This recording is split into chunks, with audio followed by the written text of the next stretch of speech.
ይሄን ቪዲዮ ለጆኒ እና ለሴዶ ታደርሱልኛላችሁ። ነገ እንግዲህ ፋይታችሁ ነው፣ ግጥሚያችሁ ነው አናቃለን። ጉድላክ ማለት ፈልጋለሁ። ያው በአካል መገኘት ባልችልም በስራ ምክንያት ማለት ነው።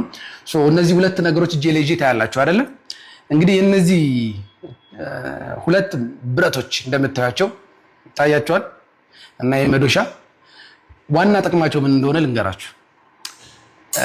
ብዙ ጊዜ ፋይት ላይ ካር አክሲደንት ላይ ወይም ደግሞ ኤኒ ካይንድ ኦፍ ቦክሲንግ ሊሆን ይችላል፣ መውደቅ ሊሆን ይችላል፣ በቃ ማንኛውም ከአንገት በላይ የሚደርስ አደጋ ብዙ ጊዜ the commonest የምንለው አደጋ የአጥንት አደጋ አፍንጫ ነው። አፍንጫ ላይ የሚደርስ አደጋ ነው፣ የአፍንጫ መሰበር ማለት ነው።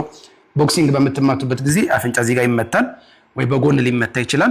አፍንጫ ሊጣመም ሊሰበር ይችላል። ከላይ ሊሰበር ይችላል፣ ከውስጥ አካፋይ የምንለው አለ ሴፕተም የምንለው እሱ ሊሰበር ይችላል ማለት ነው። አሁን አካፋዩ ቢሰበር በዚህ ነው የምናስተካክለው ማለት ነው። ገብታችኋል? አፍንጫቸው ውስጥ እንደዚህ ይገባል። ተመልከቱት እንዴት እንደሚገባ ቀጥታ ይገባል።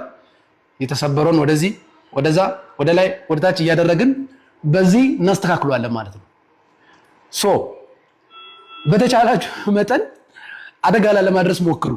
አደጋ ግን ከደረሰ ግን we are ready. This is one of the most amazing የሆነ አፍንጫ ስብራት በሚኖርበት ጊዜ አፍንጫ ስብራት ለማስተካከል የምንጠቀምበት የህክምና መሳሪያችን ነው። መዶሻው እንደምታዩት ከፍተኛ የሆነ የተወሳሰበ የአጥንት ስብራት ካለ እንግዲህ አስፈላጊ ስለሆነ በመታያቸው መልኩ እነዚህ እኛ መዶሻ አለ እየመታን እዚች ጋር ፈጥረን በውስጥ በኩል ገብተን አፍንጫቸውን የምናስተካክልበት የህክምና መሳሪያ ነው።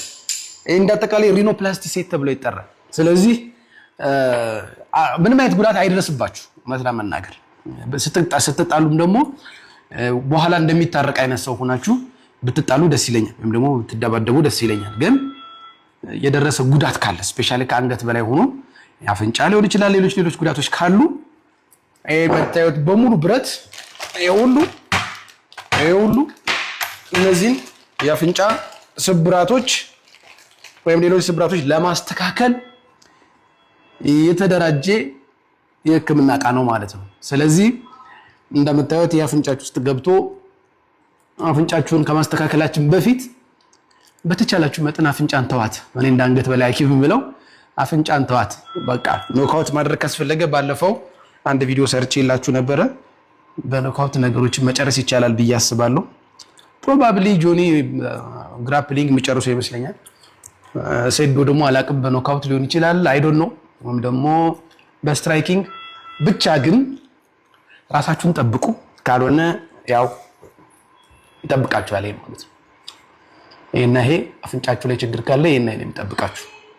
ስለዚህ አይ ዊሽ ዩ ጉድ ላክ ዩ ጋይስ አር ሜኪንግ ሂስትሪ ኤምኤምኤ ላይ እንደ ሀገር ነቃ እንድል ያደረጋችሁት እና ኢትስ ቢግ እንትን ነው ብዬ አስባለሁና እንግዲህ ራሳችሁን ጠብቁ። ካልጠበቃችሁና ደግሞ ከተጨካከናችሁ ደግሞ እኛም ጨከን ብለን እነዚህ ነገሮች ይዘን እንጠብቃችኋለን ማለት ነው። አመሰግናለሁ። ዶክተር አብይ ነኝ ከኤልቲ አንገት በላይ ቀዶ ህክምና ማዕከል